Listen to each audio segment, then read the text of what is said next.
Think about the last time you walked past a bakery and caught that incredible aroma of fresh bread. It's one of those simple, everyday pleasures that feels timeless, almost primal. Now, imagine stepping back 2,000 years into the heart of ancient Rome. The air is thick with smoke, the streets are bustling, and that same unmistakable scent of baking bread fills your lungs. But here's the thing, it wasn't just the smell of food. It was the smell of an empire. The Roman baker wasn't just someone who made loaves. They were keepers of an entire civilization's daily rhythm. Hidden away in their fiery workshops, using techniques that would amaze us even today, these bakers produced far more than just sustenance. They crafted the very symbol of life, order, and culture itself. And yet, we hardly ever hear their stories. What if I told you that the bread Romans ate every single day wasn't just flour and water? It was a complex, carefully engineered food that reflected social status, economic power, and even political stability. From the wealthy senator to the common laborer, bread was on every table. But how was it made? Who were the people behind this staple? And what secrets did their ovens hold that we're only just beginning to uncover? We often picture gladiators and emperors when we think of Rome, but it was the humble bakers who truly kept the city alive. Without them, the legions wouldn't have marched, the forums would have fallen silent, and daily life itself would have crumbled. Today, we're going to step into their world. We'll explore the fascinating and sometimes surprising details of what Roman bakers cooked daily. This isn't just a history lesson, it's a journey into the heart of what made Rome run. We'll uncover how they turned simple grains into something extraordinary, what ingredients they used that might shock you, and why bread was so much more than just a meal. By the end of this, you'll see that bakeries smell in a whole new light. So come with me, let's open the doors to these ancient kitchens and discover the delicious, daily marvels that fueled an empire. To truly understand the Roman baker's daily craft, we need to step inside their workshop. Picture a space that was both a kitchen and a factory, humming with activity from before sunrise until well after dark. Unlike a modern, sterile bakery, this was a place of elemental power and gritty, hands-on labor. The heart of the operation was the oven, a massive, domed structure built from fire-resistant bricks and tiles. These ovens weren't much different from the wood-fired pizza ovens you might see today, just on a much larger industrial scale. A baker would spend hours building a roaring fire inside this dome, not to cook the bread initially, but to heat the oven's thick walls and floor to an intense, searing temperature. Once the fire had reduced to glowing embers, they would be swept out, and the interior would be mopped clean. This process created the perfect, retained heat environment for baking dozens of loaves at once. But before any dough could even approach that fiery mouth, there was the critical, back-breaking work of milling. Many larger bakeries had their own mills right on the premises, often operated by donkeys or slaves. These weren't simple hand mills. They were massive, hourglass-shaped stone grinders called molli acinari. The grain would be poured into the top stone, and as the animal trudged in an endless circle, the grinding stones would crush the wheat into flour. The air in the workshop would have been perpetually hazy with a fine, golden dust, settling on every surface and filling the lungs of everyone inside. This freshly milled flour was then mixed with water, salt, and a fermenting agent in large wooden kneading troughs. The leavening wasn't our modern packaged yeast. It was a sourdough starter, a precious, living culture kept alive from one batch to the next, each bakery potentially boasting its own unique strain that gave its bread a distinct flavor. With the dough mixed and risen, The baker used long wooden peels, tools that look strikingly familiar to us, to skillfully slide the shaped loaves deep onto the hot oven floor. The workshop was a symphony of coordinated action, the crackle of the fire, the steady, rhythmic turning of the millstone, the slapping of wet dough, and the shouts of workers. And these workshops weren't hidden away in some industrial district. They were woven directly into the bustling fabric of Roman city life.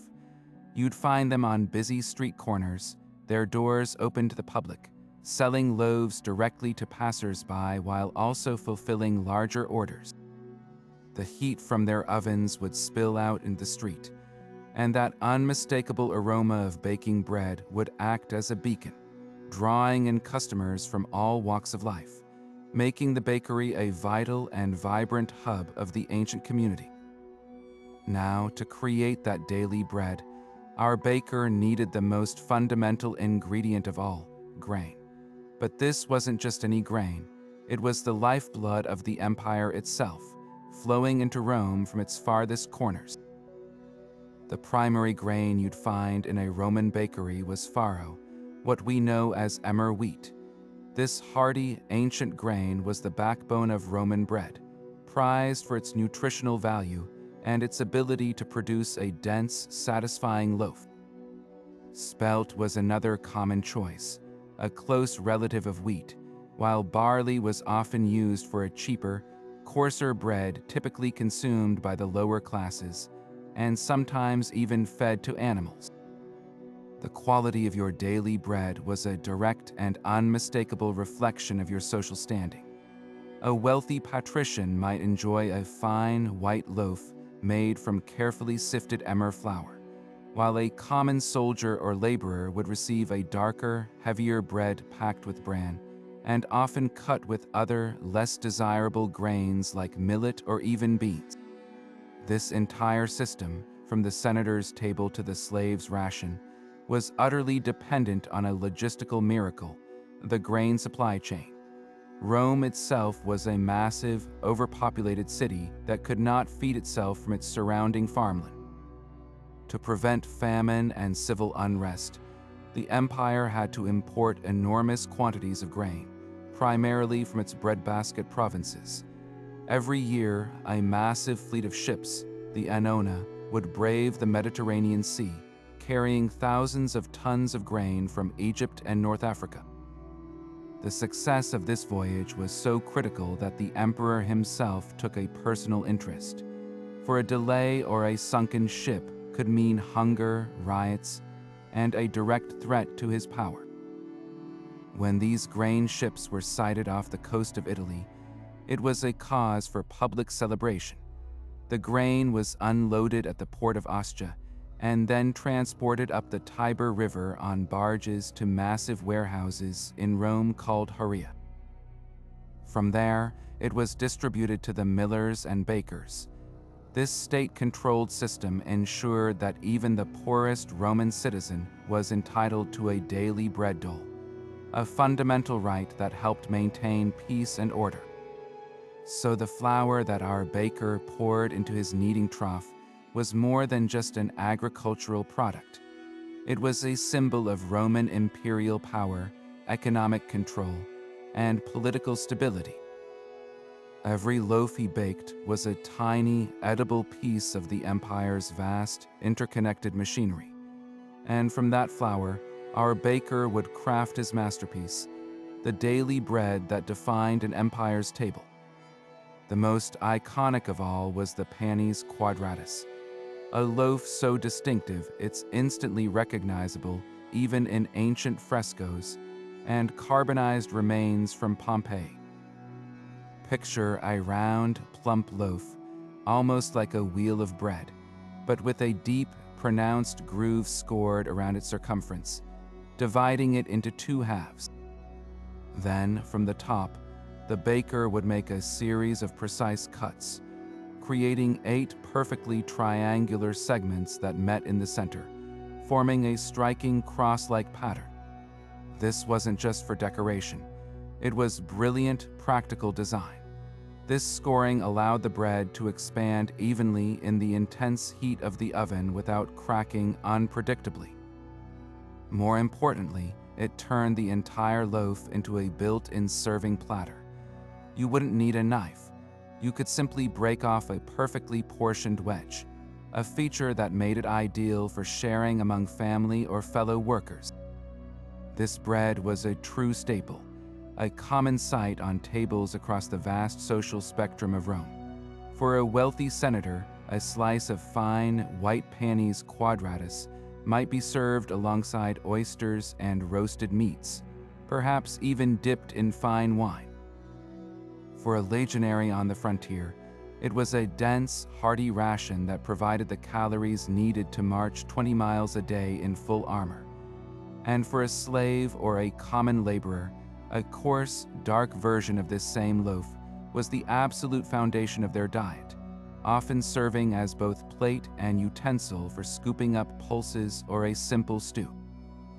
Its universal design meant that while the ingredients and fineness of the flour changed dramatically depending on your status, the fundamental form of the bread was a shared cultural experience, a unifying symbol of daily sustenance. Baking this daily staple was often a communal affair, especially in more modest neighborhoods. While larger commercial bakeries had their own ovens, many Romans, particularly those in apartment blocks called insulae, didn't have cooking facilities. They would prepare their dough at home and then bring their shaped loaves to a public, communal oven run by a professional baker. You can almost hear the chatter of the neighborhood as people gathered, waiting for their bread to bake, the air thick with the promise of a warm meal. The baker would use his long peel to carefully place each marked loaf inside, and with his expert eye, he would know exactly when it was perfectly baked golden brown with a crisp crust and a soft, airy interior. The Panis Quadratus was more than just food. It was a daily ritual, a piece of edible art, and a thread that connected every layer of Roman society through the simple, universal act of breaking bread. So how did the Roman baker achieve that perfect, airy rise in his loaves without a single packet of modern yeast? Their secret was a living, breathing ingredient, a microbial culture passed down with as much care as a family recipe. The primary leavening agent was a sourdough starter, a simple paste of flour and water left to capture the wild yeasts and beneficial bacteria floating in the air. This was the baker's most precious possession. A healthy, active starter could be maintained for years, even generations, with each bakery's unique blend of local microorganisms giving their bread a distinct, tangy flavor that regular customers would recognize instantly.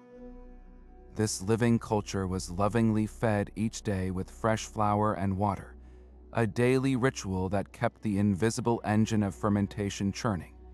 The baker didn't understand the science of lactobacilli and wild yeast, but he was a master of their behavior through keen observation and experience passed down from teacher to apprentice. He knew exactly how the starter should look, smell, and bubble to produce the best possible loaf. But the ingenuity didn't stop there. Roman bakers were resourceful and had a whole pantry of alternative leavening agents at their disposal. In a pinch, or perhaps to create a specific flavor profile, they might use the frothy, yeasty sediment from the bottom of a beer vat. This cerevisiae yeast would have provided a quick and powerful rise, likely imparting a slightly malty note to the bread. Another common substitute was the leftover must from winemaking, the thick, sweet juice of crushed grapes that is absolutely teeming with natural yeasts. Adding a cup of this fermenting liquid to the dough would kickstart the process, giving the bread a subtle fruity sweetness that complemented the hearty flavor of the emmer wheat. These methods show a remarkable understanding of fermentation, repurposing byproducts from other vital Roman industries to serve the daily needs of the bakery. Once the leavening agent was mixed into the flour, the true test of the baker's skill began. Proofing the dough in a world without temperature-controlled environments required a deep, intuitive knowledge of the craft. The goal was to find a consistently warm spot to encourage the yeast to multiply and produce the gases that would make the dough expand. In the chill of a Roman morning, this could be a challenge. A clever baker might place his large kneading trough near the slowly cooling oven, using the residual heat from the morning's firing to create the perfect warm microclimate. Other times, he might simply cover the dough with thick, damp cloths and leave it in the sunniest corner of the workshop, patiently waiting for the magic to happen. He would judge the readiness not by a timer, but by touch and sight, knowing the dough was perfectly proofed when it had doubled in size and felt soft and springy to the touch. This delicate dance with temperature and time was what separated an adequate loaf from an exceptional one, a testament to the Roman baker's patience and profound connection to his craft. But the baker's art extended far beyond the simple loaf. For the busy Roman on the go, the bakery also served as the ancient world's original fast food outlet, offering an array of savory pastries and pies that were a world away from the daily bread. One of the most elaborate and celebrated was the placenta, a dish that shared nothing with the modern medical term, but was instead a rich, layered pie. Imagine thin sheets of pastry, not unlike phyllo dough, carefully brushed with oil and layered with a mixture of cheese and honey. This decadent creation was often flavored with bay leaves and baked until the outside was crisp and the inside was a warm, savory, sweet fusion. It was a dish for special occasions, a testament to the baker's skill in creating something truly complex and celebratory. For the average citizen in a hurry, however, the options were more straightforward and hearty. Bakeries would produce a variety of hand-held savory pastries, perfect for eating without utensils while walking through the crowded forum. These could be filled with a mixture of chopped meats, perhaps leftover from a previous day's meal, seasoned with pungent herbs like lovage or cumin. Other versions were packed with vegetables like leeks or cabbage, or even small fish, providing a cheap and protein-rich meal for a laborer. Archaeologists have even found evidence of a popular pastry that was essentially a Roman precursor to the modern cheese straw, a simple mixture of flour, cheese, and water baked into a salty, crunchy snack. This versatility highlights the baker's central role in the Roman food economy. Their ovens were a valuable resource, and they maximized their use by baking not only the essential bread, but also these lucrative ready-to-eat goods. The demand was constant, from a government clerk with only a short break for lunch to a merchant needing a quick bite between customers. These savory pastries provided a convenient and filling solution. The bakery's output was a direct reflection of the bustling, fast-paced rhythm of Roman city life itself, catering to every need from the basic staple to the indulgent treat, making the baker not just a craftsman, but an essential entrepreneur feeding the momentum of an empire. While the savory pies fed the city's daily hustle, the Roman bakery also catered to its sweeter cravings, transforming into a confectionery workshop for special occasions and the tables of the elite. This sweeter side of baking was often reserved for religious festivals, lavish banquets, and the palates of those who could afford such luxuries, showcasing a level of culinary artistry that went far beyond simple sustenance. One of the most sacred and fascinating of these sweet offerings was the libum, a ritual cake that held deep religious significance. This was not a dessert in the modern sense, but a sacred offering, a small, dense cheesecake-like bread specifically baked for the household gods, the layers and penates. According to recipes preserved by the agricultural writer Cato the Elder, a libum was made from a simple mixture of wheat flour, fresh cheese, and a single egg, all kneaded together and then baked on a bed of bay leaves.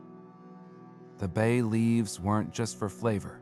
They served a practical purpose, preventing the cake from sticking to the cooking pot, and a spiritual one, as the aromatic leaves were sacred to the god Apollo. The resulting cake was dense, slightly savory, and incredibly rich, a fitting tribute to deities who protected the home and family. After the offering was made, it was likely shared among the household, blurring the line between divine sacrifice and communal treat. For more earthly celebrations, honey was the undisputed king of Roman sweetness, and bakers used it to create an array of glistening, sticky pastries. Lacking refined sugar, honey was their primary sweetener, and they employed it with generous abandon. One popular treat was simply known as a honey cake, where a basic bread dough was either enriched with honey before baking or, more commonly, drenched in it straight from the oven. The warm bread would soak up the viscous, golden liquid, creating a moist, intensely sweet, and satisfyingly messy confection. These were often further adorned with a sprinkling of chopped nuts or poppy seeds, adding texture and a nutty flavor that complemented the honey's floral notes. These weren't subtle desserts. They were bold, celebratory indulgences, their sticky sweetness a clear sign of a special event. You can easily picture them being sold during a religious festival like the Saturnalia, where social norms were overturned and everyone could enjoy a taste of luxury, if only for a day. The baker's pantry for these delicacies also included a variety of dried fruits, which acted as natural sweeteners and luxurious additions. Dates and figs, imported from the eastern provinces of the empire, were particularly prized. Bakers would chop these intensely sweet fruits and knead them directly into a richer, egg-enriched dough to create a fruit bread that was a distant ancestor of our modern panettone or fruitcake. Each bite would deliver a burst of concentrated sweetness, a rare and expensive flavor that spoke of trade networks stretching across the Mediterranean. For the wealthiest Romans, such breads might even be served at the end of a grand meal, the cena, perhaps alongside fresh fruit and nuts. These enriched loaves represent a fascinating intersection of baking and social status. While the common citizen's daily bread was a functional fuel, these fruit-laden creations were edible status symbols, their very ingredients a testament to the vast reach and economic power of the one who could afford to eat them. The Roman bakery, therefore, was not a monolith. It was a versatile space that could produce the most basic ration and the most elaborate celebratory treat, reflecting the full spectrum of life in the ancient world, from the solemnity of religious ritual to the simple, universal joy of something sweet. The baker's day began not with the sun, but in the profound darkness that preceded it. While most of Rome still slept, he was already at his workshop, stirring the embers of yesterday's fire to life. His first and most critical task was to build the furnace-like heat within the massive domed oven, a process that demanded both time and expertise. He would carefully feed wood into the cavernous mouth, building a roaring inferno that would heat the brick interior for hours. This was not a job for the impatient. It required a seasoned eye to judge when the walls had absorbed enough searing energy to bake the day's first batch of bread. The pre-dawn silence of the city would be broken only by the crackle of the fire and the baker's own movements, a solitary figure preparing the heart of his operation for another long day of relentless production. As the first hints of light touched the sky, the rest of the bakery would stir to life. If the establishment was large enough, donkeys or slaves would be set to the grueling, endless task of turning the heavy millstones. The rhythmic, grinding sound of stone against stone became the workshop's constant, deafening backdrop, a noise so pervasive the baker probably heard it in his dreams. The air, still cool from the night, would quickly grow thick and golden with a fine, choking dust from the freshly milled grain. This was perhaps the most unpleasant part of the entire process, a constant haze that coated every surface, filled lungs, and got into everything. Yet, it was an essential, unavoidable step in transforming raw, imported grain into the flour that would become the city's lifeblood. With the furnace-like oven ready and the flour produced, the true alchemy could begin. The baker would combine the fresh flour with water, salt, and his precious, bubbling sourdough starter in a large wooden trough. Kneading this massive quantity of dough was an act of sheer physical strength. He would lean his entire body weight into the task, pushing, folding, and pounding the elastic mixture until it reached the perfect consistency. This was where his experience was paramount. He knew the feel of good dough by touch, a knowledge that could never be written down but was passed from master to apprentice through years of working side by side. Once kneaded, the dough was covered and set aside in a warm spot to proof, often near the still radiating oven, where the wild yeasts could work their magic and cause the mass to slowly double in size. The city was fully awake by now, and the demand began.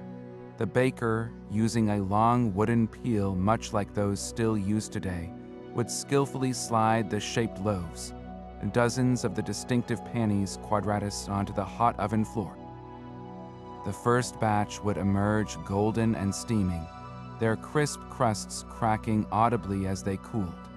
And this is when the bakery truly became a social hub. The doors would be thrown open, and the irresistible aroma of fresh bread would act as a siren call to the neighborhood. Customers flowed in throughout the day, a wealthy man's slave on an errand to buy the finest white loaf for his master's table, a mother sending her child to fetch the family's daily bread, and laborers stopping by for a quick, hot pastry to eat on their way to work. The baker was not just a craftsman hidden in the back. He was a shopkeeper, a familiar face, and a vital part of the community's daily rhythm. He knew his customers by name, likely knew their preferences, and would have been a source of the latest local gossip. His workday was a continuous cycle of this intense, hot labor, feeding the oven, milling more grain, kneading new batches of dough, baking, and selling. It only ended long after the sun had set, when the last customer was served and the final embers in the great oven died down to a dull glow. He would finally close his doors, his body aching, his skin coated in a film of flour and ash, knowing that in just a few short hours, he would rise to do it all over again. His was a life of exhausting, unglamorous toil, but it was a trade that placed him right at the bustling, fragrant center of ancient Roman life. This entire daily operation, from the pre-dawn stoking of the oven to the final sale of a honey-drenched pastry, was only possible because of a monumental, state-run endeavor that stood behind every baker and every loaf. This was the Annona system, the Roman Empire's breathtakingly ambitious solution to a fundamental problem: how to feed 1 million people in a city that could not feed itself. The Annona was far more than a simple grain dole. It was a colossal machine of logistics, economics, and politics. And the baker was the crucial final gear in that machine. The man responsible for turning state supplied grain into the daily bread that kept an empire stable. The scale of the operation was staggering. Every year, a designated fleet of massive cargo ships, the navicularii, would embark on a perilous journey across the Mediterranean. Their holds were packed to the brim with thousands of tons of grain. the vast majority of it sourced from the fertile Nile Delta in Egypt, which Emperor Augustus had transformed into Rome's personal breadbasket. Additional shipments came from North Africa, Sicily, and Sardinia. The success of this voyage was so critical to the empire's survival that the entire system was placed under the supervision of a powerful official, the Praefectus Annani, who reported directly to the emperor. His job was to ensure the grain kept flowing, no matter the cost, for a single season of failed shipments could mean famine, riots, and a direct threat to imperial power. When these grain ships were sighted off the coast of Italy, it was a cause for public celebration and relief. Upon arrival at the port of Ostia, the grain was unloaded and transferred to a specialized fleet of river barges for the final journey up the Tiber River to Rome itself. Here, it was stored in enormous, heavily guarded warehouses called haria. These were not simple sheds. They were formidable, multi-story complexes designed to be fireproof and rodent-proof, with raised floors for ventilation to prevent the precious grain from spoiling. From these central granaries, the grain was then distributed. Some of it was sold at a subsidized price to the commercial bakers we've been discussing, who would then bake it into bread for sale on the open market. But a significant portion was allocated for the free monthly dole, the fermentations, which was a right of every registered Roman citizen living in the city. This is where the baker's role became even more vital. The state didn't hand out raw grain to individuals. That would have been impractical. Instead, they often contracted with professional bakeries, or the bakers' guilds, to transform the state-supplied grain into baked bread for distribution. A citizen entitled to the dole would present a token, a tessera fermentaria, at a designated bakery and receive his daily loaf. This turned the local bakery into an official distribution point, a tangible link between the impersonal power of the imperial state and the individual's most basic need for food. The baker, therefore, wasn't just a craftsman. He was an agent of the emperor's generosity, a key figure in the social contract that traded free bread for political peace. The genius of the Annona system was its profound understanding of human nature and power. The poet Juvenal famously quipped that the Roman populace only cared for two things: panem et circenses, bread and circuses. This wasn't just a cynical observation. It was a core principle of Roman governance. By guaranteeing a basic food supply, the state effectively bought the quiescence of the urban poor. A hungry population is a rebellious population, and Rome's history was littered with food riots. The Annona neutralized that threat. It ensured that even the unemployed and the destitute would not starve, creating a powerful incentive for social stability. The daily bread that emerged from the baker's oven was, in its final form, the ultimate tool of imperial control, a delicious, nourishing, and utterly effective mechanism for maintaining the Pax Romana. Beyond the daily grind of producing thousands of loaves for the city's basic sustenance, the Roman baker's work took on a profound, sacred dimension. His workshop became a place of ritual preparation during religious festivals. His hands crafting offerings meant not for the mouths of men, but for the gods themselves. This spiritual aspect of his craft is perfectly embodied by one of his most important and secretive tasks, the creation of mole salsa, the sacred salted flour. This was not a bread for eating in the traditional sense.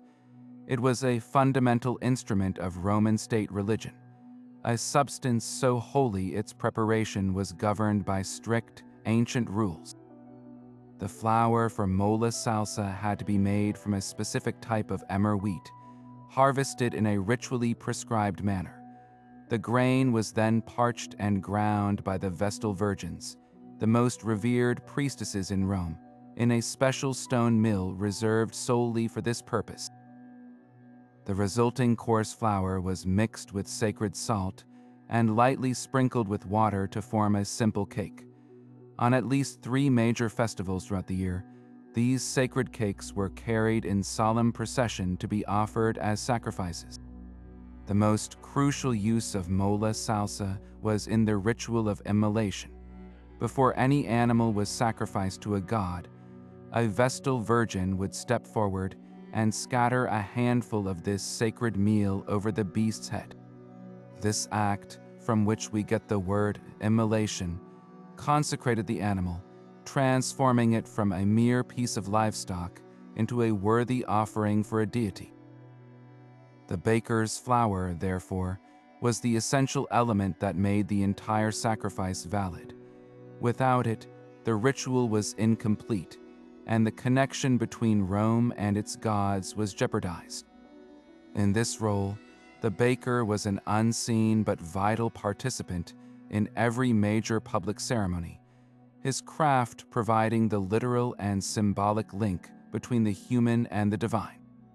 When the festival of Saturnalia arrived, turning the social order of Rome upside down for a week of revelry in December, the baker's output transformed once again to meet the celebratory mood. This was a time of role reversal, feasting, and gift-giving, and the bread reflected this spirit of indulgence. While the common Panis Quadratus was still ever present, bakers would also produce special, enriched loaves for the occasion. These were often sweeter and richer than the daily staple, made with finer flour, more expensive ingredients like honey, dried fruits, and nuts, and sometimes even a dash of expensive spice like peppercorns. These were not sacred offerings but celebratory ones, meant to be shared among family and friends as a tangible symbol of the season's abundance and goodwill. One can easily imagine a slave who was granted temporary freedom and deference during Saturnalia, enjoying a slice of this special, fruit-studded bread, a rare taste of a luxury typically reserved for his master. The bakery, usually a place of functional necessity, would be filled with the warm, spicy aroma of these festive loaves, its counter piled high with them as citizens prepared for their feasts. The baker adapted his craft to the rhythm of the Roman year, understanding that his role was not just to fill stomachs, but to mark time, to honor tradition, and to provide the edible centerpieces for both public piety and private joy. His ovens baked the bread for life, for death, and for communion with the gods, making him not just a feeder of the city, but a keeper of its very soul. The transformation of golden grain into fine, powdery flour was the foundational act upon which the entire baking process rested, a step that required immense effort and ingenious engineering. While we might picture a baker simply scooping flour from a sack, for the Romans, milling was a demanding, often deafeningly loud prelude to the day's baking, and the tools used ranged from the humblest domestic implement to massive industrial machinery. In the smallest neighborhood bakeries or within a wealthy household, the work was done with a simple hand mill known as a quern. This device consisted of 2 heavy, disc-shaped stones. The lower stone remained stationary, while the baker, or more likely a slave, would grip a handle attached to the upper stone and grind it in a continuous, circular motion.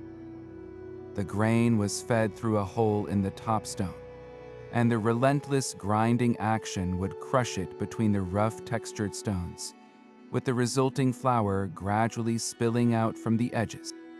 This was back-breaking, monotonous labor, producing only a small amount of flour at a time, its coarse texture directly shaped by the strength and endurance of the person turning the stone. But to feed a city of 1 million people, a far more powerful solution was required. This led to the development of the pistrinum, a large-scale bakery often equipped with its own massive, animal-driven mill. The most common of these was the mola asinaria, or donkey mill. This was a formidable piece of technology. Picture two large, hourglass-shaped volcanic stones, one sitting firmly on top of the other. A wooden frame was attached to the top stone, and a blindfolded donkey or mule, walking in an endless, pathetic circle, would provide the motive power to turn it. The animal's trudging path was a tragically short one, a lifetime of monotonous circling in the dim, dusty light of the bakery. Workers would constantly pour grain into the hollow center of the top stone, and as it rotated, the grain would be crushed and ground between the stones, with the flour collecting in a trough around the base. The noise in such a workshop would have been overwhelming, a constant, grating rumble of stone on stone, mixed with the sounds of the animals' footsteps and the shouts of the millers. The air was perpetually filled with a fine, abrasive dust that coated every surface, the walls, the tools, and the lungs of everyone who worked there, making the life of a miller one of the most grueling and undesirable jobs in the ancient world. The quality and texture of the flour produced were not uniform. A skilled miller could create different grades, and this directly determined the social status of the bread it would become. The first sifting of the freshly ground flour through a linen cloth would separate the purest, whitest powder. This was the flos farini, the flour of the flour, a premium product used to bake the finest white bread for the tables of the elite. Subsequent siftings would yield darker, coarser grades. The similego was a high quality, but slightly less refined white flour, while the cibarium was a much darker, wholemeal flour that included significant amounts of the bran. The very coarsest grade, the furfur, was essentially just bran and was often not used for human consumption at all, but instead was fed to animals or used in medical poultices. This grading system meant that a Roman's daily bread was an immediate, edible advertisement of their social class. The senator enjoyed a soft, white loaf made from the finest flos farini, while the common laborer chewed on a dense, gritty brown bread made from cibarium, its texture a direct result of the milling process and a constant physical reminder of their place in the social hierarchy. The importance of this milling infrastructure to the Roman world is nowhere more visible than at the port city of Ostia. Here, archaeologists have uncovered immense, multi-story bakery complexes that operated on an almost industrial scale. These were not merely shops with an oven in the back. They were factories dedicated to feeding Rome. They featured multiple large donkey mills operating simultaneously, their stone bases still rooted in the floors, silent witnesses to the immense productive capacity they once held. Located right at the mouth of the Tiber River, these bakeries were the first stop for shiploads of grain arriving from Egypt and North Africa. The grain was milled and baked into bread on site, much of it likely destined to be loaded back onto barges and sent upriver to feed the massive population of the capital. This setup was a masterpiece of logistical efficiency, minimizing transport costs and spoilage by processing the grain right where it was unloaded from the ships. The scale of these operations underscores a stunning truth. The mighty city of Rome, the heart of a vast empire, was utterly dependent on the relentless, dusty, grinding work of the millstone, a daily transformation of raw grain into flour that truly was the first step in building an empire. Yet for all their economic and social importance, the baker's world was one of profound contrasts, defined by a rigid hierarchy that stretched from the very bottom of Roman society to its respectable middle class. At the lowest rung were the enslaved millers and kneaders, the pistors, whose lives were a relentless cycle of exhausting and dangerous labor. These individuals, often prisoners of war or born into slavery, were the invisible engine of the bakery. Their existence was dominated by the deafening, choking environment of the millhouse, where they fed grain into the massive donkey-driven mills and breathed in a perpetual haze of abrasive flour dust that damaged their lungs. Roman writers and poets occasionally mentioned these workers with a mixture of pity and horror, describing their bleak, dusty faces and the brutal conditions of their labor. They were the human cost of Rome's daily bread, a stark reminder that the empire's most basic comfort was built on a foundation of forced, grueling toil. For these enslaved workers, the bakery was not a path to prosperity but a prison of relentless, grinding noise and dust. But standing above them was the figure of the master baker, the pister. This was often a free man, and sometimes even a freedman, a former slave who had been granted his freedom. For a skilled and ambitious enslaved baker, manumission was a real possibility, a reward for years of loyal service, and a recognition of his invaluable craft. Once free, he could set up his own establishment, and if he was shrewd and talented, he could ascend the social ladder with a speed that would have been impossible in almost any other trade. The bakery was a rare meritocracy in the class-conscious Roman world. A man's success was measured not by his birth, but by the quality of his bread and his business acumen. Archaeological evidence from Pompeii provides stunning proof of this social mobility. The house of the baker, a surprisingly large and elegant home, is connected directly to a large commercial bakery. This wasn't a hidden workshop in a back alley. The baker lived in a beautiful atrium house, complete with lavish frescoes, right next to his business. His wealth was earned by his own hands, and he displayed it proudly for all to see. This hard-won respect and economic power were formally recognized through the bakers' guilds, known as collegia pastorum. These were not simple trade associations. They were powerful, state-sanctioned organizations that held a unique and privileged position in Roman society. Membership provided a baker with a collective voice, legal protection, and a network of mutual support. The guild would regulate quality, train apprentices, and perhaps most importantly, negotiate with the state on the critical issue of the grain supply. The Roman government knew that stable bread prices were the key to preventing riots, so they actively collaborated with these guilds to ensure a smooth and constant supply of affordable bread.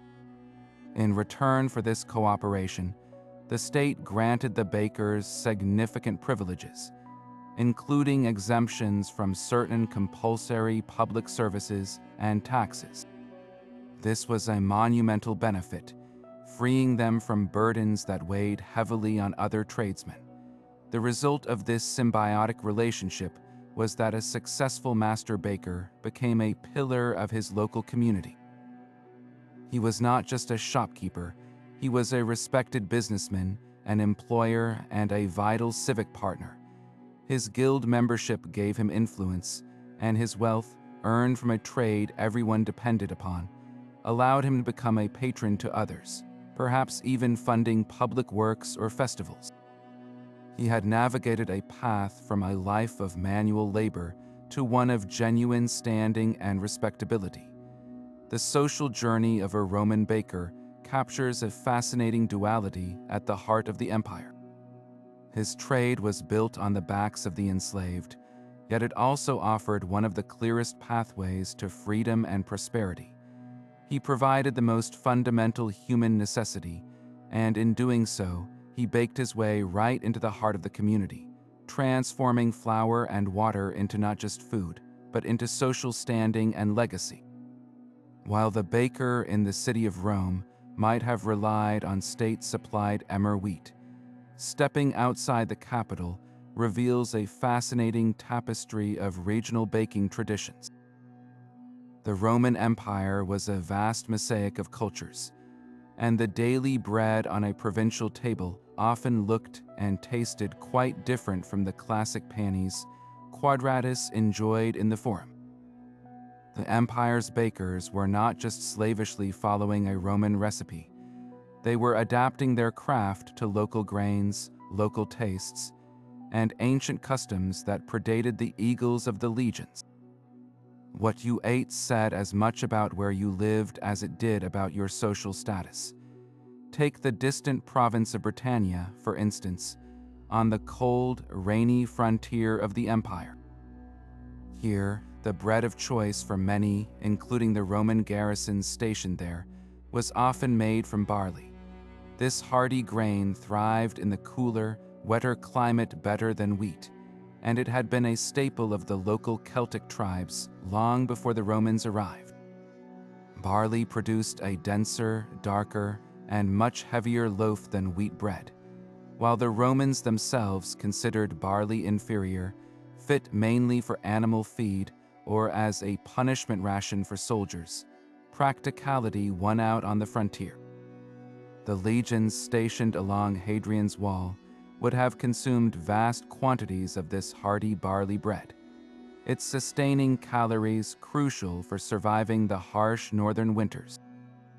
A bakery in Roman London or York would have been just as likely to have sacks of local barley beside the imported wheat, catering to both the occupiers who had adapted to local fare and the native population who held onto their traditional tastes. Travel southeast to the fertile province of Gaul, modern-day France, and you would find a different story altogether. The Gauls were renowned for their agricultural skill, and they had been masters of brewing and baking long before Caesar's conquest. Roman writers even credited them with the invention of the mechanical sieving system that produced a much finer, whiter flour than the Romans were used to. When the Romans arrived, they didn't just impose their ways. They adopted and perfected this Gallic technology. A bakery in Lugdunum, modern Lyon, might have been famed for the exceptional quality of its white bread, made possible by these advanced milling techniques. Furthermore, the Gauls were known for their love of light, airy breads. They sometimes used the foam skimmed from the top of their famous beers as a leavening agent, creating a bready predecessor to the modern pastry. But perhaps the most intriguing regional variation was found in the empire's breadbasket itself. Egypt. Here, baking traditions stretched back millennia, far older than Rome itself. The Egyptians were the true pioneers of bread making, and their methods were deeply ingrained in daily life. While they grew vast quantities of emmer wheat for export to Rome, their own daily bread was often a flatbread, more similar to pita or even a dense, pancake-like loaf. They used a wider variety of grains, including sorghum and millet, and their ovens were often simpler, open-topped clay pots heated over a fire. For an Egyptian baker, the arrival of the Roman administration might have meant little change in his daily routine. He would have continued to produce the same flatbreads his ancestors had made for thousands of years, perhaps now selling some of his finer wheat loaves to the Roman officials stationed in Alexandria. His bakery was a living link to an ancient past, its rhythms unchanged by the distant emperor who depended on his province's grain. This incredible diversity shows that the Roman Empire was not a monolith that stamped out local culture. Instead, it created a network that allowed for the exchange of ideas and ingredients. A baker in Hispania might flavor his bread with local olive oil, while one in North Africa could incorporate dates and figs into his dough. The daily act of baking became a quiet negotiation between the imported Roman standard and deeply rooted local identity. The bread that emerged from these provincial ovens was a unique fusion, a delicious testament to the fact that even the mightiest empire in the world could not fully homogenize the simple, powerful comfort of a daily loaf. But for all its cultural and spiritual significance, the Roman bakery was first and foremost a business, and the master baker was an entrepreneur operating within a volatile and often perilous economic landscape. The price of a loaf of bread was not simply a number. It was a delicate equation that balanced the cost of raw materials, labor, and overhead against the simmering threat of social unrest. The most significant and unpredictable variable in this equation was the price of grain itself. A baker's profit margin could be completely wiped out by a poor harvest in Egypt, a storm that sank a grain ship, or political instability that disrupted the shipping lanes. The price of grain was subject to wild fluctuations, and since it made up the bulk of a loaf's cost, these swings directly dictated the price of bread. A savvy baker had to be a shrewd commodities trader, constantly aware of the rumors from the port of Ostia about the size of the latest shipment and the overall health of the Annona supply. The Roman state was acutely aware that the price of bread was the ultimate barometer of public sentiment. A sudden spike in cost was not just an economic inconvenience, it was a direct threat to the Pax Romana. To prevent this, emperors often intervened heavily in the market. They would subsidize the price of grains sold to licensed bakers, effectively setting a maximum price for a standard loaf to keep it affordable for the masses. Bakers who were part of the state-recognized guilds received these benefits in exchange for adhering to strict regulations on weight and quality. An inspector could arrive at any time to check that a 1-pound loaf truly weighed 1 pound, using official bronze weights. A baker caught cheating his customers with underweight bread faced severe fines, or even public flogging and exclusion from the guild, a punishment that could ruin his business forever. Yet even with state support, turning a consistent profit required ingenuity. A master baker didn't just sell plain loaves. He diversified his offerings to maximize the use of his oven and his labor. While the basic Panis Quadratus was his volume seller, his real profit centers were the higher margin items. The savory pastries filled with meat and cheese, the honey-drenched cakes, and the special festive breads all carried a much higher price tag relative to their ingredient cost. Selling these luxury items to wealthier clients and during festivals was essential for financial stability. Furthermore, a large bakery would take on contract work, baking for the state's grain dole or for wealthy households that lacked their own baking facilities. This provided a guaranteed, bulk income stream that helped offset the thinner margins on everyday sales. The true terror for any Roman baker, however, was a grain shortage. When the Annona supply faltered, the entire delicate economic system crumbled. The price of grain would skyrocket on the open market, but the state-mandated price for bread often remained fixed, forcing bakers to operate at a devastating loss. In desperate times, they might be forced to stretch their flour with cheaper, less palatable fillers like chaff, bean meal, or even sawdust, producing a bitter, gritty bread that was a stark symbol of a city in distress. If the shortage persisted, bakeries could be forced to close, and the resulting hunger quickly boiled over into violence. History records numerous bread riots in Rome, where angry mobs would target bakeries and grain warehouses. The bakery, usually a source of life and community, could suddenly become a flashpoint for fury and despair. Its ovens cold and its doors barred against a starving populace.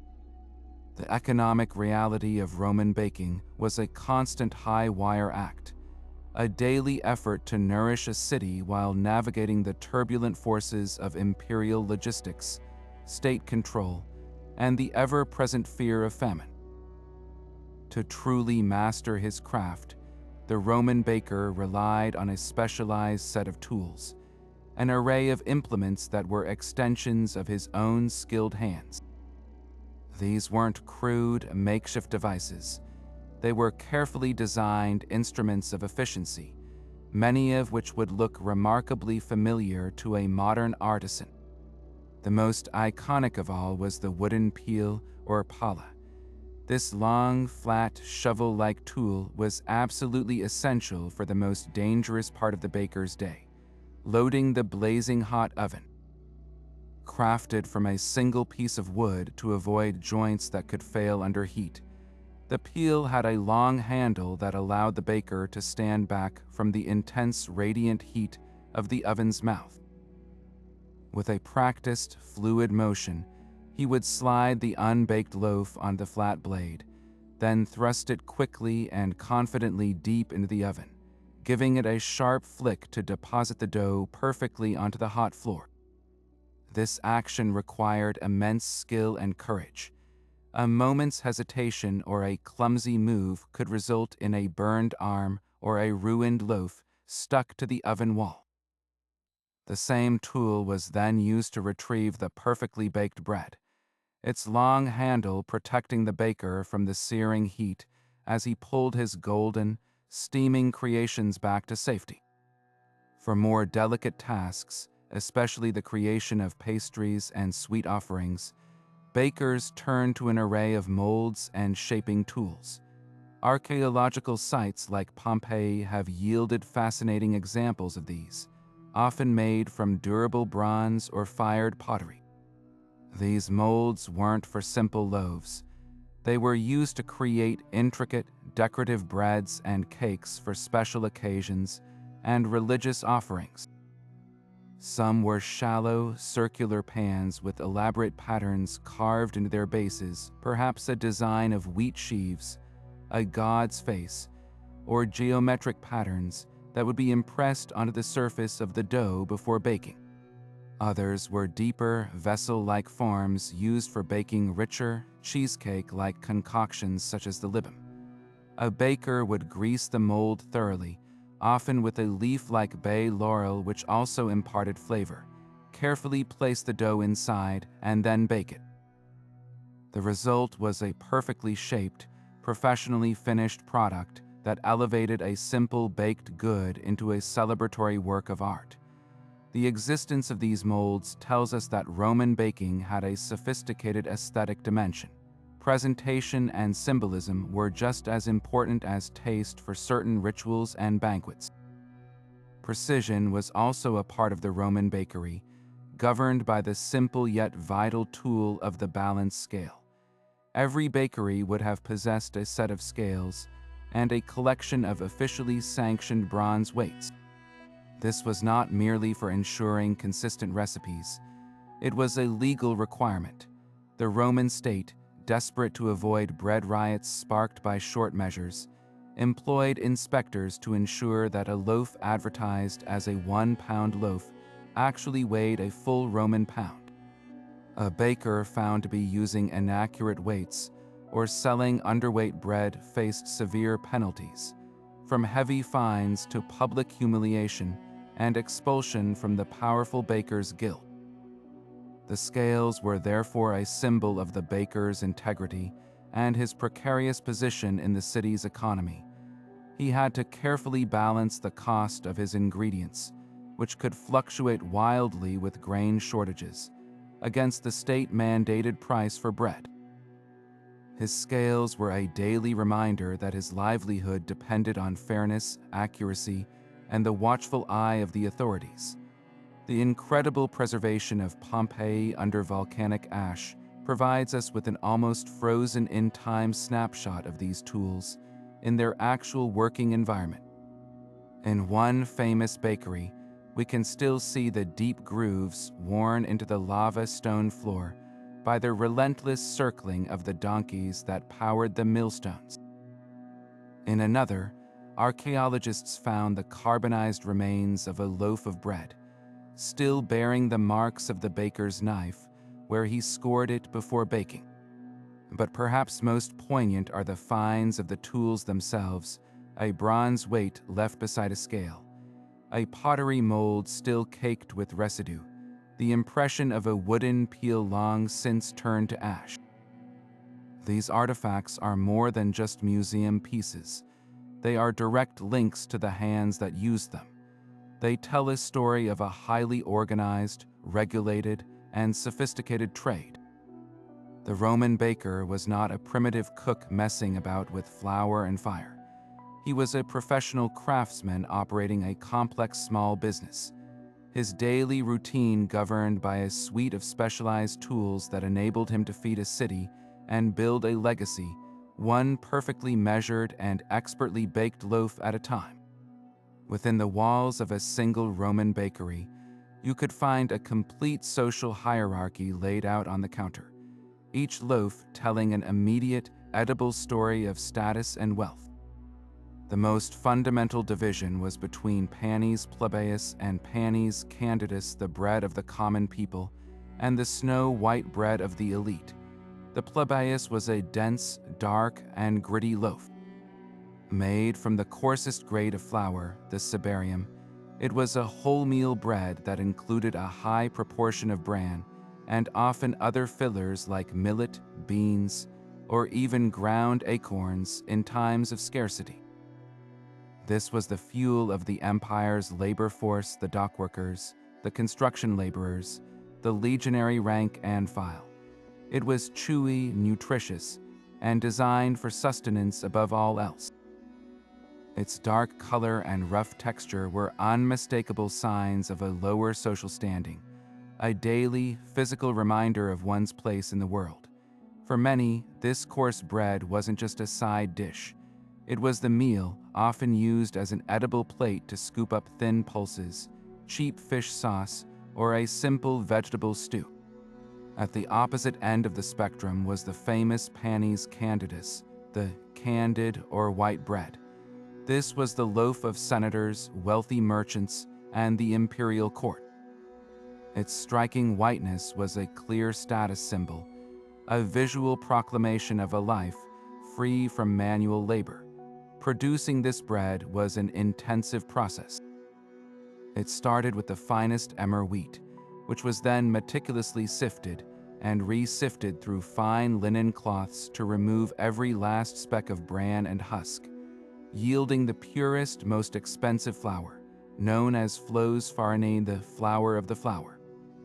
This prized ingredient was then mixed with the purest water and the baker's best sourdough starter, resulting in a dough that baked into a loaf with a pale, delicate crumb and a thin, soft crust. This was not bread for sopping up stews. It was meant to be enjoyed for its own subtle, slightly sweet flavor, perhaps dipped in fine wine or olive oil, or served alongside other luxurious foods like oysters, roasted meats, and exotic fruits. The creation of Panis candidus was a testament to the baker's highest skill, and it commanded a price that was out of reach for the vast majority of the population. A successful baker, therefore, had to be a master of social economics as much as a master of fermentation. His workshop was a microcosm of Roman society, and he needed to expertly cater to this diverse clientele. His day began by calculating how many batches of each grade of bread to produce, a decision based on the neighborhood his bakeries served, the state of the grain supply, and the time of year. In a wealthy district near the Palatine Hill, his output might skew heavily toward fine white loaves and enriched pastries. In a bustling commercial district or near the Tiber River docks, his ovens would be dominated by the dense, dark Panis plebeius and hearty savory pies for workers. He likely had different kneading troughs for different grades of dough to prevent the coarse bran from the common bread from contaminating his prized white flour. He was, in effect, running several different businesses under one roof, each with its own cost, price point, and customer base. The experience of buying bread was also a reflection of this social divide. A wealthy patrician would never personally visit a bakery. He would send a slave with specific instructions to purchase the finest Panis candidatus from the master baker himself. The transaction would be quick and discreet, the bread carefully wrapped. In contrast, a common citizen might visit the bakery himself, choosing a loaf from the large piles of plebeius on display, perhaps engaging in some friendly banter with the baker or his assistants about the price or the quality of that day's baking. The bakery was one of the few places in Roman society where the different classes necessarily intersected, all drawn together by the universal need for food. A slave, a free laborer, and a wealthy man's servant might all be standing in the same line, but the loaves they carried away told profoundly different stories about the lives they returned to, stories baked daily in the heat of the same ovens. The relationship between the baker and the state went far deeper than mere commerce. It was a cornerstone of Roman political stability. The phrase, bread and circuses, coined by the satirist Juvenal, wasn't just a cynical observation. It was the operating manual for imperial power. The emperors understood that a well-fed population is a docile population, and the baker was the essential, on-the-ground agent of this policy. His daily production of affordable, accessible bread was the most effective tool for preventing the unrest that had plagued the Republic. By guaranteeing that even the poorest citizen in Rome could receive their daily loaf, either through the state dole or at a regulated price, the emperor purchased not just loyalty, but quiescence. A hungry mob could topple a government, but a populace with full stomachs was far more likely to remain in the forums and amphitheaters, content with the spectacle of games rather than the chaos of rebellion. The steady heat of the bakery's oven, therefore, was as crucial to public order as the vigilance of the Praetorian Guard. This critical role granted the bakers' guilds, the Collegia Pastorum, a surprising degree of political influence and privilege. These weren't mere social clubs. They were powerful, state-sanctioned corporations. In return for their vital service in milling state grain and producing bread for the dole, the guilds received remarkable concessions from the government. Master bakers were often exempted from compulsory public services and burdensome taxes that weighed heavily on other tradesmen. This was not an act of generosity, but one of calculated pragmatism. The state needed to ensure that this essential profession remained attractive and that its members were prosperous and stable enough to weather fluctuations in the grain supply. A bankrupt baker was a useless link in the security chain. Furthermore, the guilds acted as an intermediary between the state and the individual bakers, helping to enforce quality and weight standards, distribute grain quotas, and serve as a collective voice for the trade's interests. This organized, collaborative structure gave bakers a form of collective bargaining power that was rare in the ancient world, making them respected and influential figures in their local communities. Perhaps the most potent demonstration of bread's political power was the way ambitious emperors wielded the grain supply as a tool for building and maintaining their popularity. The arrival of the grain fleet from Egypt each year was a moment of high public drama and a prime opportunity for imperial propaganda. Emperors like Augustus and his successors took personal control of the Annona, appointing a powerful prefect to oversee it, and ensuring that their name was directly associated with this bounty.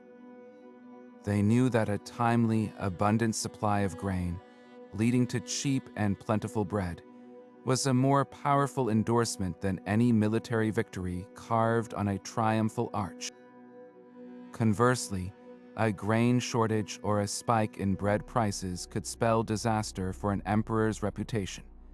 Emperors who were seen as mismanaging the supply, or who were rumored to be hoarding grain for themselves, faced immediate and violent backlash.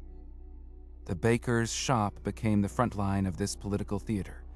The price of the loaf on his counter and the length of the queue outside his door were a real-time referendum on the emperor's performance, a daily plebiscite written not on tablets, but in flour and fire.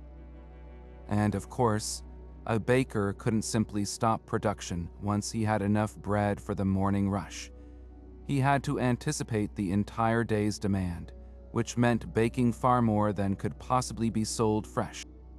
The question then becomes, in a world without plastic wrap or preservatives, how did they keep this mountain of bread from going stale or moldy?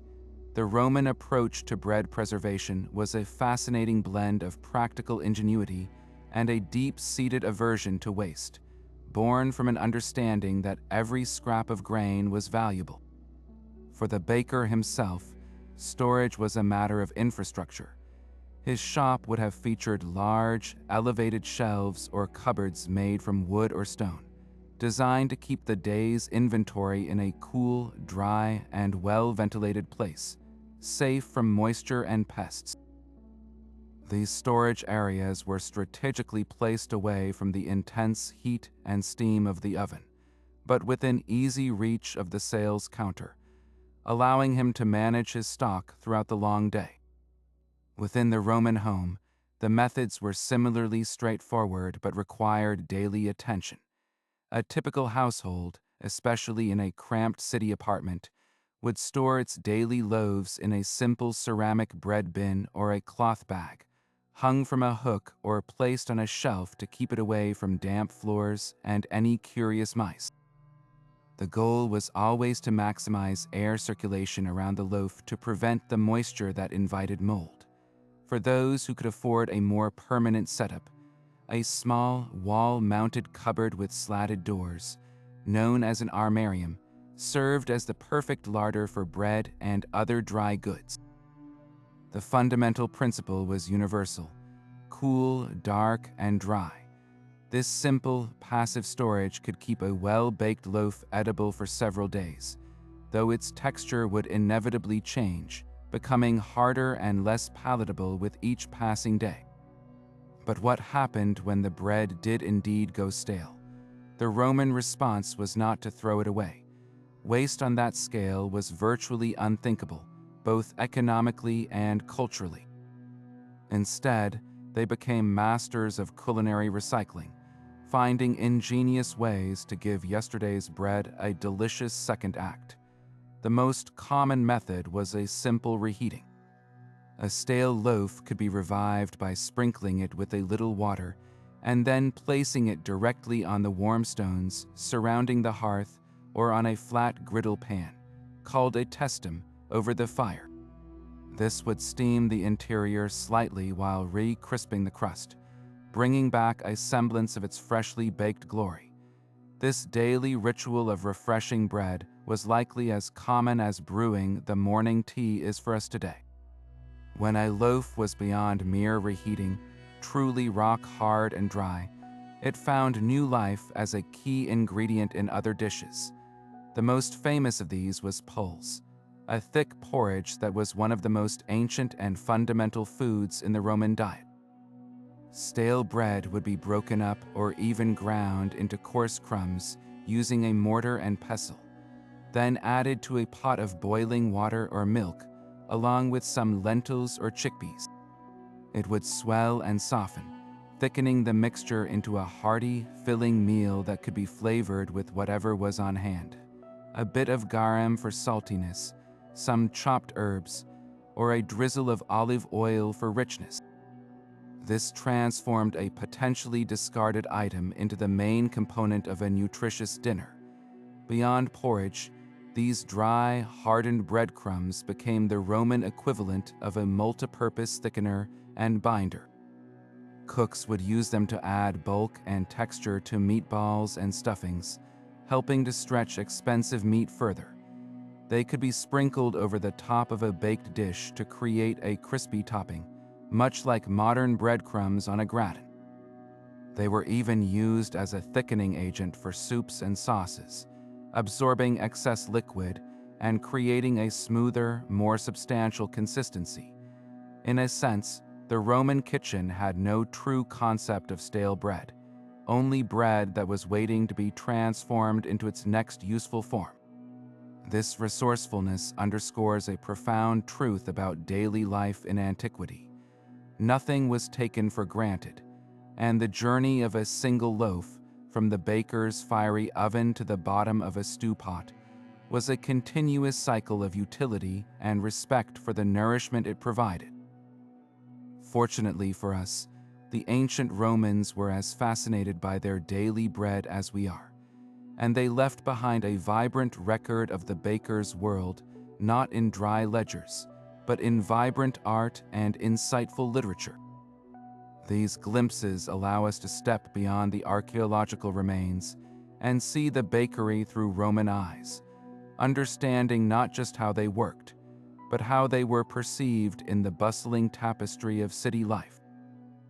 One of the most direct and charming windows into this world comes from the ruins of Pompeii, where the volcanic ash preserved stunning frescoes that capture the rhythm of the street.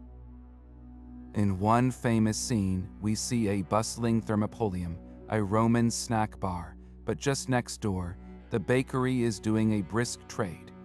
A fresco from the house of the baker shows a vendor behind a high counter, handing a large, round loaf to a customer while another man looks on.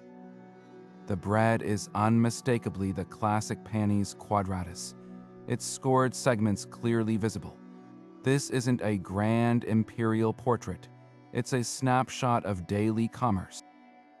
The painting pulses with life, telling us that the bakery was an open, public-facing business. Its goods sold directly from the workshop to a steady stream of hungry patrons. It confirms that the iconic scored loaf was indeed the standard, seen everywhere from the oven to the marketplace to the family table. The literary record adds a richer, more complex layer to our understanding, often with a sharp and critical edge. The satirist Juvenal, who famously scorned the masses for being placated by bread and circuses, provides some of the most colorful, if unflattering, depictions. He doesn't celebrate the baker as a noble craftsman. Instead, he presents him as a pragmatic businessman, sometimes even a suspect one. In his writings, he warns of bakers who might cheat the scales or adulterate their flour with cheaper substances like chalk or white clay to make their inferior loaves appear whiter and more expensive. This wasn't just gossip. It was a recognized problem that necessitated those official weights and measures. Juvenal's critical eye shows us the baker's place in the urban anxiety of Rome, a necessary figure, but one whose honesty couldn't always be taken for granted, reflecting the constant tension between the need for affordable food and the desperate economics of making it. A much more technical perspective comes from the encyclopedist Pliny the Elder in his monumental work, Natural History. Pliny was less interested in social commentary and more fascinated by the process and history of baking itself. He meticulously documents the different grades of flour, from the finest flows to the coarsest cibarium, providing us with the precise terminology we use to understand Roman social hierarchies through bread. He credits the Greeks with introducing advanced baking techniques to Rome, but takes great pride in how the Romans perfected the craft, particularly in the scale of their production. He even describes the invention of the water mill in the 1st century BC, though he notes it was not immediately widely adopted, explaining why donkeys and slaves remained the primary source of power in most city bakeries. Pliny's work is invaluable because it gives us the Roman baker's resume a detailed account of his raw materials, his methods, and his place in the broader history of technology and agriculture, all viewed with a sense of national pride. Perhaps the most telling representations are the simple, personal ones that have nothing to do with grand satire or scholarship. a touching funerary monument for a baker named Ulysses, just outside Rome, stands as a bizarre and powerful testament to a tradesman's pride. The massive tomb is sculpted to look like the giant mixing and kneading machines of an industrial-scale bakery. It is decorated with detailed friezes showing every step of the bread-making process, from milling the grain to sieving the flour to baking the loaves in a colossal oven. Ulysses was clearly a freedman who had found great success and wealth in his trade, and his tomb is not a modest marker, but a flamboyant celebration of the very profession that bought his freedom and built his fortune. He wanted eternity to know he was a baker, and a great one at that. This proud, unapologetic monument, combined with the critical eye of Juvenal and the technical detail of Pliny, gives us a beautifully rounded portrait. The Roman baker was simultaneously a respected craftsman, a savvy businessman, a sometimes suspected traitor, and a proud professional. His life and work immortalized in the very art and words of the civilization he worked so hard to feed. But to truly appreciate the genius of the Roman baker, we need to look past the flour dust and into the very science happening inside his wooden trough and fiery oven. Let's start with the foundation of it all, the flour itself. The primary grain, emmer wheat, was fundamentally different from the modern varieties we use today. Emmer is what's known as a hulled wheat, meaning its grains are tightly encased in a tough husk that requires a two-step process of parching and pounding to remove before it can even be milled.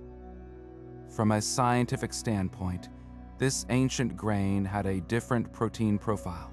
While it contained gluten, the protein network that gives bread its structure, the gluten in emmer was often weaker and less elastic than in modern bread wheat. This presented a unique challenge for the Roman baker.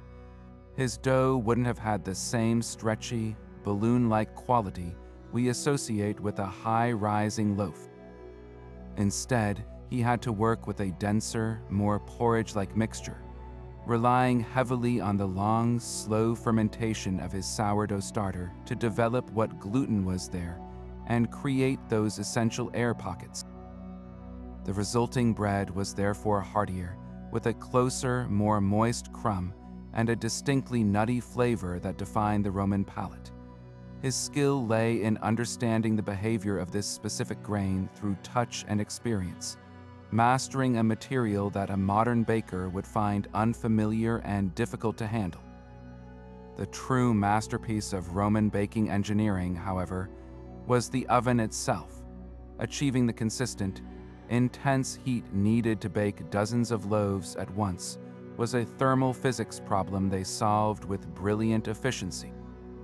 The design of the domed brick furnace was no accident. The dome shape is crucial for even heat distribution.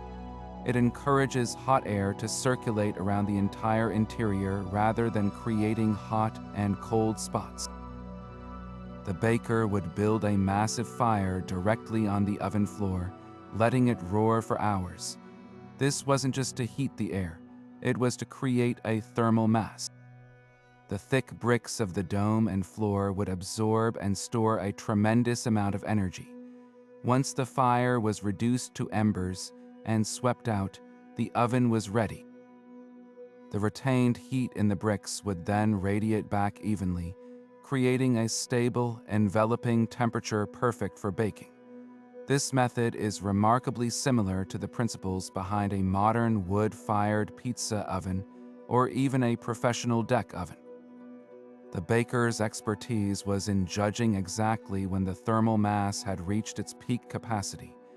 He knew the oven was ready not by a thermometer, but by its color and by experience, the glow of the bricks, and the feel of the heat radiating from its mouth. This knowledge, passed down through generations, turned a simple structure of clay and brick into a precise, repeatable baking instrument. Finally, we have the alchemy of the dough, where simple ingredients became something far greater than the sum of their parts. Water was far more than just a hydrating agent. Its quality and mineral content varied throughout the city, and a seasoned baker would know how water from different aqueducts affected his fermentation. Hard water, rich in minerals, could actually strengthen the gluten network, leading to a better rise, while soft water could result in a stickier, more slack dough. Then there was salt. Beyond its obvious role in flavor, salt is a critical regulator in fermentation. It strengthens the gluten, making the dough more elastic and able to trap the gases produced by the yeast. But it also acts as a check on the yeast's activity. Too much salt would slow fermentation to a crawl, while too little would let the yeast run wild, producing off flavors and causing the dough to overproof and collapse. The Roman baker, without any precise measurements, had to balance this perfectly.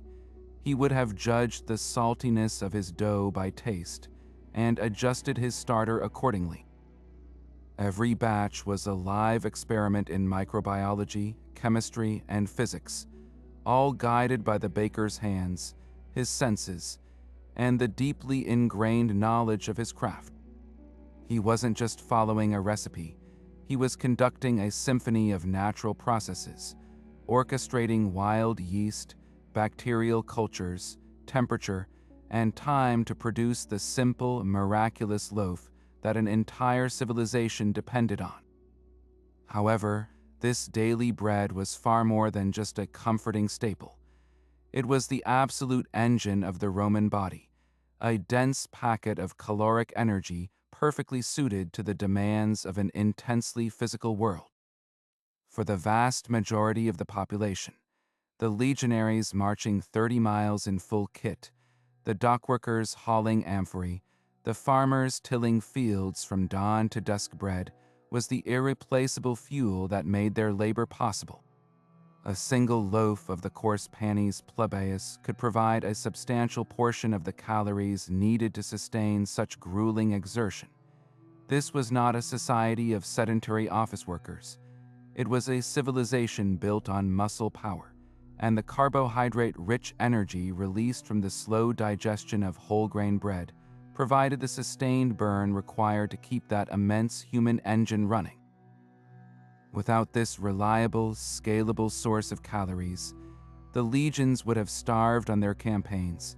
The colossal building projects like the aqueducts and amphitheaters would have stalled, and the very infrastructure of the empire would have ground to a halt. The baker, therefore, was not merely a cook. He was the vital technician maintaining the caloric intake of an entire workforce. His ovens converting states supplied grain into the physical power that built and defended the Roman world. Yet this heavy reliance on a single food source came with a significant nutritional trade-off, creating a hidden vulnerability within the very population it sustained. While bread provided ample calories and a good measure of protein and fiber, especially in its whole grain form, it was notoriously deficient in several key vitamins and minerals. The most glaring absence was often vitamin C, a nutrient scarce in grains but abundant in fresh fruits and vegetables. For the urban poor, whose diet was overwhelmingly dominated by the grain dole and little else, this could lead to a host of health issues, with scurvy being a very real and persistent threat. The telltale signs weakness, aching joints, and bleeding gums were likely a common sight in the overcrowded insulae of Rome, a silent testament to a monotonous diet. Furthermore, the reliance on bread made from grain milled by stone could introduce another problem: grit. The constant friction of the millstones would slowly wear down, releasing tiny, abrasive particles of stone into the flour. Over a lifetime of consumption, this grit would wear down tooth enamel at an alarming rate, leading to severe dental problems and chronic pain for countless Romans, a fact starkly revealed by the dental remains found by archaeologists. The baker, perhaps unknowingly, played a complex role in this public health equation. On one hand, his production of the coarser, darker Panis plebeius was actually a net benefit for the common citizen. This bread, made from flour that was less refined, retained more of the wheat bran's natural nutrients, including B vitamins and iron, offering a more complete nutritional profile than the pure white loaves of the elite. A baker who cheated his customers by adding non-nutritive fillers like chalk or sawdust to stretch his flour was directly contributing to malnutrition. Conversely, an honest baker providing a genuine, whole-grain product was delivering the best possible version of this dietary cornerstone. His craft could mean the difference between mere survival and genuine sustenance for the families who depended on him. The bakery's output was thus intrinsically linked to the physical well-being of the community, making the baker an unwitting public health official whose daily work directly influenced the strength and vitality of the Roman populace.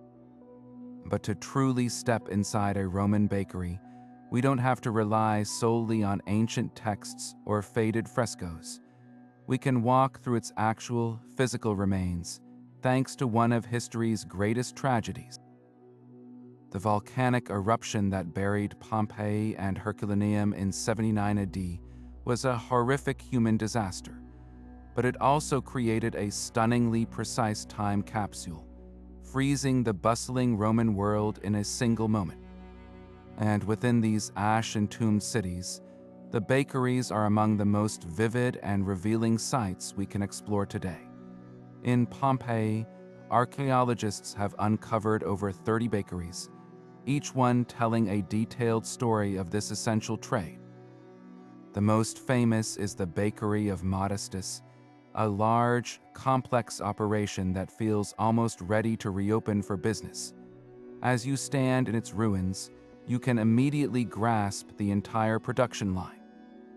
In one corner are the massive, hourglass-shaped lava stone millstones, their bases still firmly set in the ground. Deep, circular grooves are worn into the floor around them, a silent, heartbreaking testament to the endless, trudging path of the blindfolded donkeys that provided the power. The air in this room would have been perpetually thick with abrasive stone dust, a grim environment for the workers or slaves who operated the mill.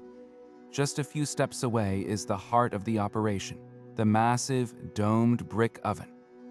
Its arched mouth still stands open, a dark portal that once radiated blistering heat. The oven's interior is blackened from countless fires, and the floor is scarred from the daily ritual of raking out embers. Beside it, you can often find the large kneading troughs, carved from solid stone, where the dough was mixed by hand. And then there are the loaves themselves. In one bakery, archaeologists made an incredible discovery: several carbonized loaves of bread, left behind in the frantic escape. They are perfectly preserved, turned to solid charcoal by the pyroclastic surge. And they are instantly recognizable as the classic Panis Quadratus round, with that distinctive scored pattern dividing the top into 8 perfect wedges. To see the actual, physical bread, sitting right there in the oven where it was baked, is a profoundly moving connection to the people who lived and worked there. These petrified loaves are more than just museum curiosities. They are data. By studying them, scientists can analyze the flour composition, identify any additives or fillers, and even estimate the typical size and weight of a standard loaf. The Pompeii bakeries also reveal the scale of production. The Bakery of Modestus had multiple mills and a huge oven capable of baking dozens of loaves at once, indicating it was a major commercial supplier, not just a small neighborhood shop. The layout is a masterpiece of efficiency, with grain storage, milling, kneading, and baking all happening in a continuous, logical flow within a single connected space. This wasn't a rustic kitchen. It was a factory designed for high-volume output to meet the insatiable demand of a busy Roman town. Beyond Pompeii, other sites add crucial pieces to the puzzle. At Ostia, the port city of Rome, archaeologists have found enormous, multi-story bakery complexes located right next to the giant grain warehouses. This was industrial baking on a staggering scale, a direct physical link in the Annona supply chain. Grain would arrive by ship from Egypt, be unloaded and stored in the Haria, then immediately next door be milled and baked into bread, much of which was likely shipped right back up the Tiber to feed the capital. The scale of these operations, with rows of multiple large mills, shows a level of organization and centralization that is truly breathtaking. Meanwhile, at sites on the frontiers of the empire, like those along Hadrian's Wall in Britain, we find simpler, smaller bakeries built right into military forts. Their ovens are smaller, often designed to bake the dense barley bread that was the staple of the frontier legionaries' diet. This contrast between the massive industrial bakeries of the capital's port and the utilitarian ovens of a remote garrison shows how the Roman baking tradition was both universal in its importance and beautifully adaptable to local needs and resources. Each excavated bakery, from the heart of the empire to its farthest edges, gives us a tangible stone and dash connection to the daily rhythm of Roman life, proving that the empire truly was built on a foundation of bread. From the moment a Roman citizen woke up to the moment they retired for the evening, bread was the unwavering constant on their table, the edible clock that measured the passage of the day. The first meal, aintaculum, was a simple, quick affair for most, often just a piece of yesterday's bread. But this wasn't a stale, disappointing breakfast. That leftover loaf would be given new life, dipped in a little wine or water to soften it, or perhaps warmed on a griddle until the crust re-crisped. For those with a few more coins to spare, this morning bread might be topped with cheese, honey, or a handful of olives, providing a swift, portable start to the day that required no elaborate preparation. This reliance on bread for the first meal set a clear demand for the baker. His pre-dawn routine was essential to ensure that even this simple breakfast could be built upon a foundation of his craft, with households counting on a fresh supply to replace what was consumed the day before. The midday meal, prandium, was often even more informal, a true lunch on the go for the busy inhabitants of a bustling city. For many, this was not a cooked meal at all, but a collection of cold items hastily assembled from the previous evening's dinner or purchased from a street vendor. And at its heart was, once again, bread. A worker might simply take a hunk of bread with him to the docks, the forum, or the construction site, eating it alongside some cheese, dried fruit, or a few olives. The more fortunate might stop by a thermopolium, one of the ubiquitous Roman snack bars, and order a savory pastry or a bowl of pulses or stew, using a thick slice of bread as an edible spoon to scoop it all up. The baker's role here was to provide not just the loaf itself, but also these ready-to-eat portable foods, the savory pies and cheese-filled pastries that fueled the city's relentless afternoon energy without requiring anyone to return home to cook. But it was the main event, the cena, where bread truly cemented its role as the centerpiece of Roman culinary life. This evening meal, for those who could afford more than the basics, was a multi-course affair, and bread had a place in every single stage. The meal might begin with gustatio, a light appetizer course of eggs, shellfish, or vegetables, often served with a delicate, finer white bread to complement the subtle flavors. The main course, the mensa prima, featured roasted meats, fish, and heavier dishes.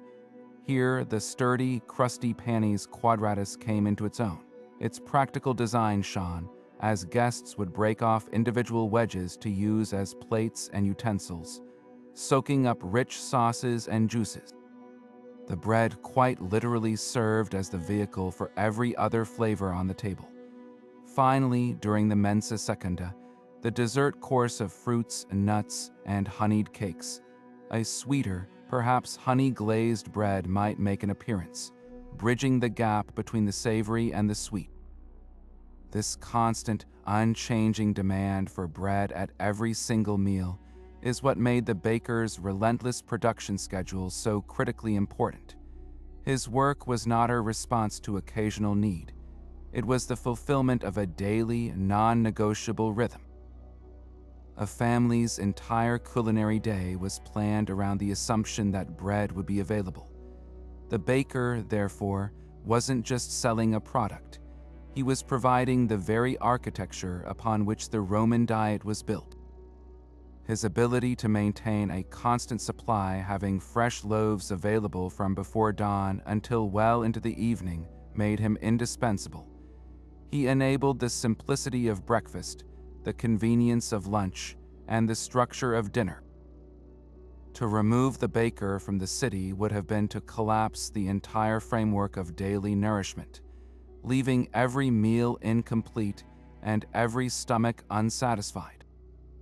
His fiery workshop was the engine that powered Rome's most fundamental daily ritual, from the first light of morning to the last flicker of the evening lamp. Even as the Roman Empire itself crumbled into history, the fires in its bakeries never truly went out. The legacy of those daily bakers is not confined to dusty ruins or museum displays.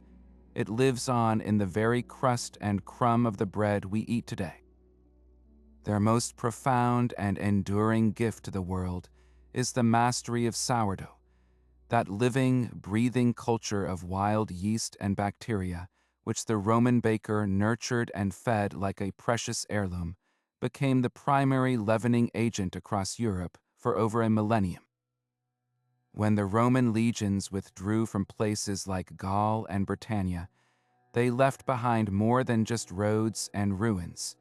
They left the knowledge of fermentation, the techniques for maintaining a starter, for judging its readiness by smell and sight, and for baking the resulting loaf were adopted and adapted by local populations. This knowledge became the bedrock of medieval European baking.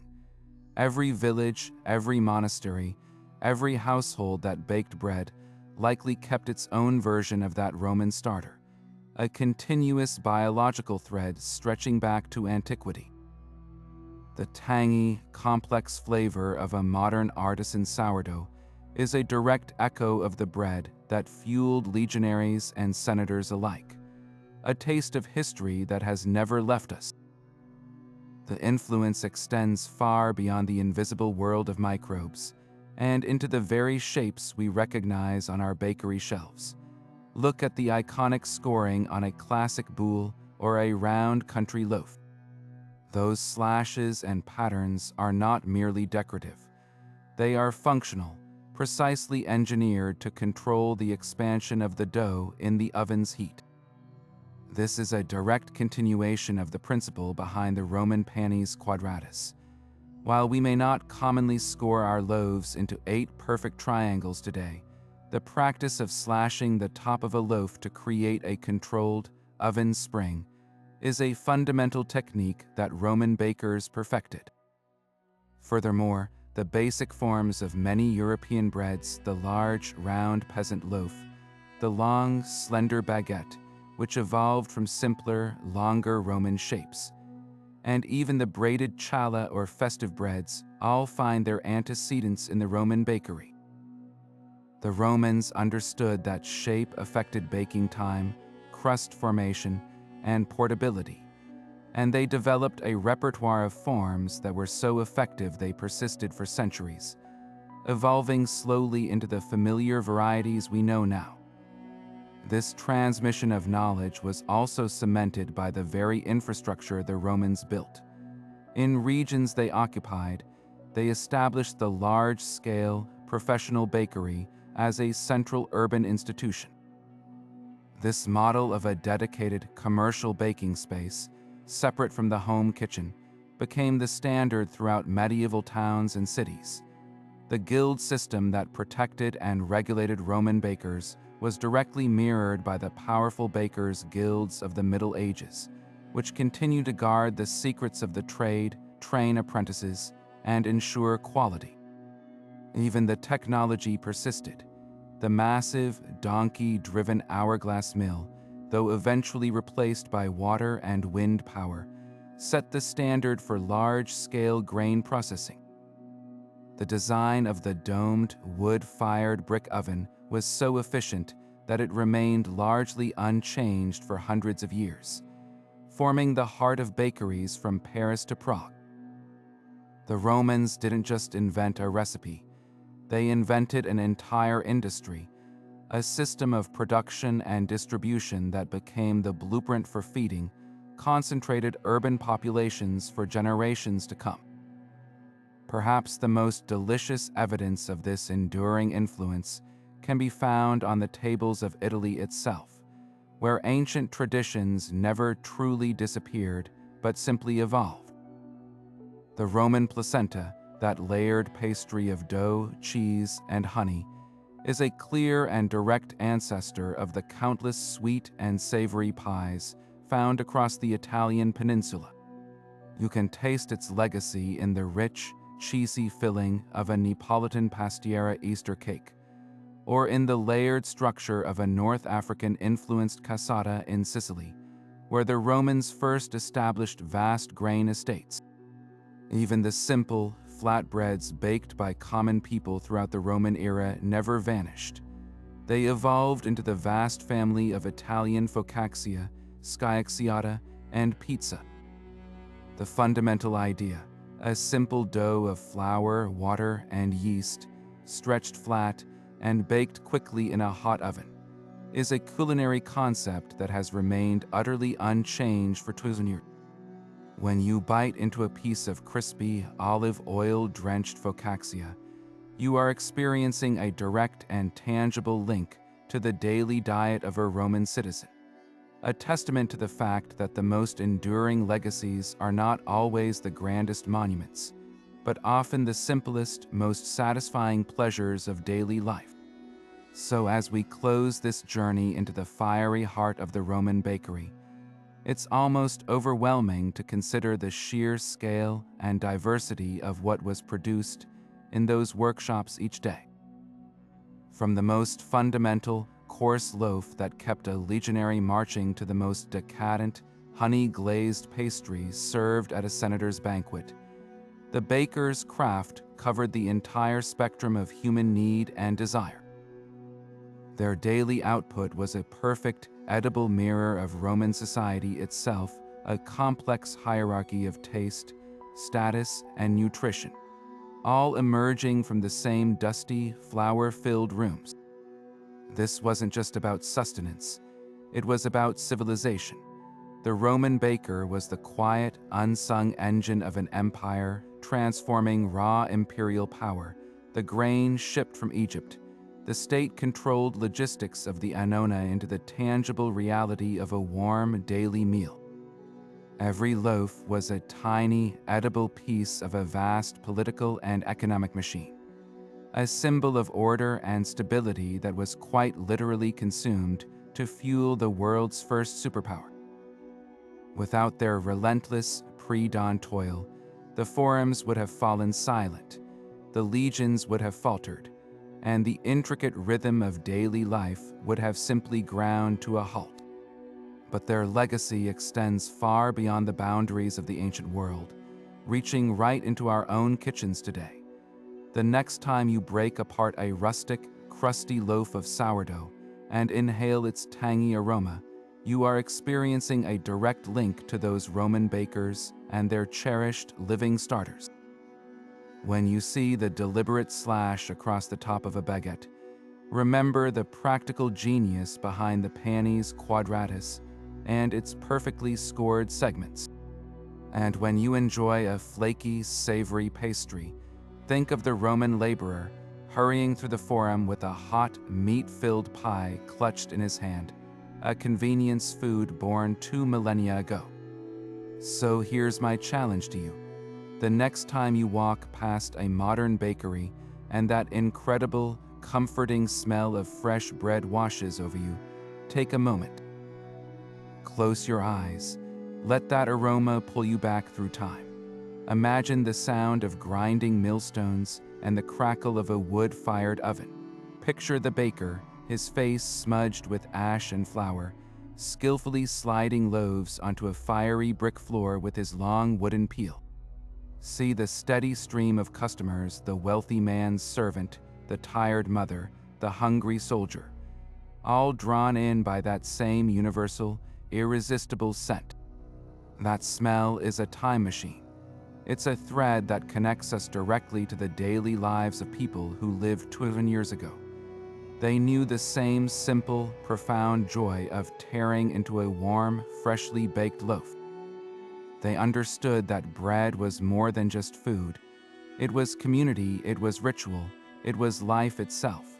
So go on, step inside that bakery, buy a loaf, and with your very next bite, taste not just flour and water, but history,